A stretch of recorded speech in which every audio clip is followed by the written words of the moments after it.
Ramai rasa bila ada duit dalam bank, kita dah selamat. Tapi persoalan sebenar, selamat ke nilai duit kita? Jangan lupa follow dan save video ni untuk rujukan akan datang. Hari ini RM100 masih 100. Tapi barang yang 100 dulu sekarang dah jadi 130, 150.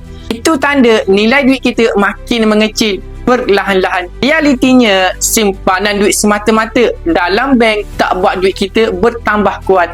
Ia cuma buat kita rasa selesa, sedangkan kuasa beli makin hilang. Sebab tu sekarang orang mula fikir tentang simpanan yang boleh lindungi nilai.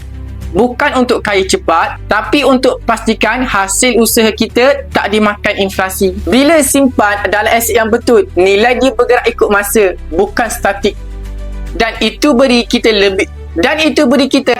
kita lebih ketenangan jangka panjang. Ingat, simpanan bukan sekadar ada baki, tapi tentang menjaga nilai usaha kita. Kalau anda masih simpan semua dalam bank, mungkin dah tiba masa fikir cara yang lebih bijak, bukan esok, hari ini. Okey, bagi tuan-tuan yang mana berminat untuk simpan emas di Public Gold, boleh saja refer pin video saya akan bantu anda sebaik mungkin. Ingat, perkongsian santai, tapi sampai jumpa ada di next video.